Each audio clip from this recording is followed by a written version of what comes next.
السلام علیکم ورحمۃ اللہ وبرکاتہ۔ میں ہوں بنت خالد اور میں آپ سب کو اپنے چینل پر خوش آمدید کہتی ہوں۔ کیا آپ بھی قرآن پاک کو تجوید کے ساتھ درست مخارج اور خوبصورت لہجے میں پڑھنا چاہتے ہیں؟ کیا آپ کے دل میں بھی یہ خواہش ہے کہ آپ جب اللہ کریم کا کلام پڑھیں تو وہ بالکل اسی طرح ادا ہو جیسا کہ ہمیں پڑھنے کا حکم دیا گیا ہے؟ اگر آپ کا جواب ہاں ہے تو آپ بالکل صحیح جگہ پر ہیں۔ آج کی اس ویڈیو میں ہم قرآن کریم کی تجوید کو بالکل بنیادی سطح سے سیکھنا شروع کریں گے۔ ہم اسے اتنا آسان بنائیں گے کہ ہر بچہ اور بڑا جو قرآن پڑھنا جانتا ہے وہ ان قواعد کو سمجھ کر اپنی تلاوت میں بہترین سے بہتری لا سکے گا۔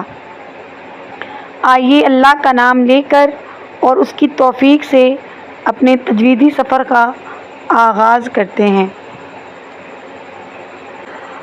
سب سے پہلے ہے تعارف اور حروف مستعلیہ۔ تجوید کا لفظی عربی کے لفظ جوّدہ سے نکلا ہے۔ جوّدہ کا مطلب ہے کسی بھی چیز کو نکھارنا اور خوبصورت بنانا۔ تجوید کے لغوی معنی ہیں ستھرا کرنا، کھڑا کرنا، جدا کرنا، عمدہ کرنا، جبکہ اصطلاح تجوید کا مطلب حروف کا صفات لازمہ اور عارضہ سے ادا کرنا۔ تجوید ایک ایسا ہنر ہے جس ہنر سے ہم قرآن پاک پڑھتے ہوئے بڑی سے بڑی اور چھوٹی سے چھوٹی غلطی سے بچ جاتے ہیں۔ تجوید ایک ایسا راستہ ہے جس کے قوانین پڑھنے اور سمجھنے سے انسان کو پتہ لگ جاتا ہے کہ غلطی کیا ہے۔ تجوید کے قواعد و ضوابط۔ غلطی کی اقسام۔ قرآن پاک پڑھتے ہوئے ہم سے جو غلطیاں ہوتی ہیں اس کی دو قسمیں ہیں، لحن جلی، لحن خفی۔ لحن جلی وہ غلطی ہے جیسے ایک حرف کو دوسرے حرف میں تبدیل کر دینا، الحمد کی جگہ الحمد، ال کی جگہ کل کہتے ہیں، یا زبر کو زیر میں بدل دینا اور زیر کو پیش کے ساتھ تبدیل کر دینا، یا وہ غلطی کرنا جس سے الفاظ کا مطلب بدل جائے اور یہ غلطی کرنے پر گناہ ہے۔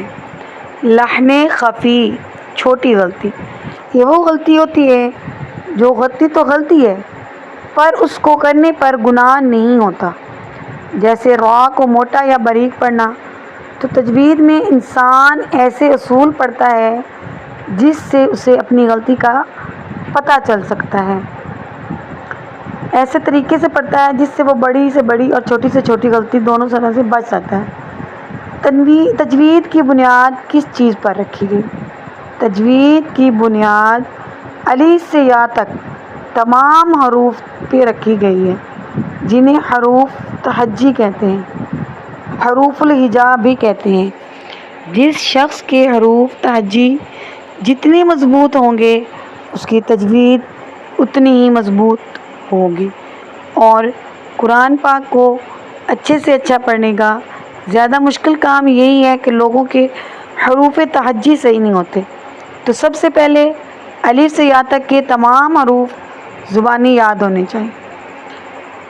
اب آپ کے سامنے جو میں نے حروف نکالے ہیں انہی کو حروف الہجا یا تہجی حروف کہتے ہیں۔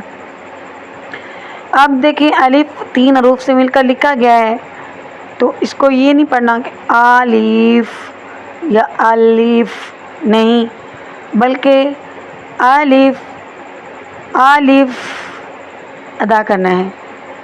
با 2 حرفی ہے تو 2 حرکات کے برابر کھینچ کر پڑھنا ہے۔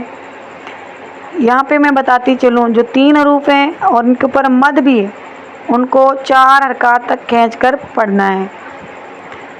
با، تا، ثا، جیم، ح، خا دال ذال را زا سین شین صاد ضاد طا ظا عین غین فا قاف کاف لام میم نون واو ہا حمزہ یا۔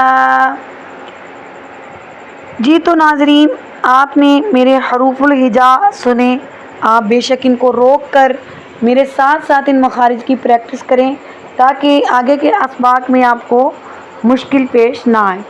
یہاں پہ جو ہم نے حروف پڑھے ہیں ان میں سے 7 حروف ایسے ہیں جو کہ ہر حال میں موٹے پڑھے جاتے ہیں۔ وہ کون کون سے ہیں؟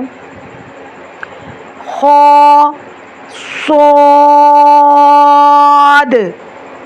ضاد طا ظا غین قاف۔ ان کا مجموعہ خود صادغتن قذ ہے، انہیں حروف مستعلیہ بھی کہتے ہیں۔ الحمدللہ رب العالمین والصلاة والسلام علی سید الانبیاء والمرسلین، اما بعد فاعوذ باللہ من الشیطان الرجیم، بسم اللہ الرحمن الرحیم۔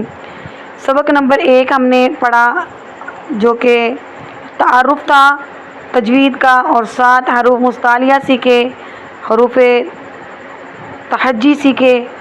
تو آپ سب نے حروف تہجی کی بار بار پریکٹس کرنی ہے اور مجھے بتانا ہے کہ آپ کی کہاں تک تیاری ہوئی ہے۔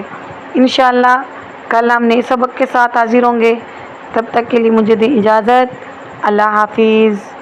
اگر آپ کو یہ ویڈیو کرنی ہے، یہ کورس کرنا ہے تجوید القرآن کورس، تو آپ ہمارے دیے گئے نمبر 0306 1841 625 پہ رابطہ کر کے ہمارے گروپ کا ممبر بن سکتے ہیں۔ اللہ حافظ۔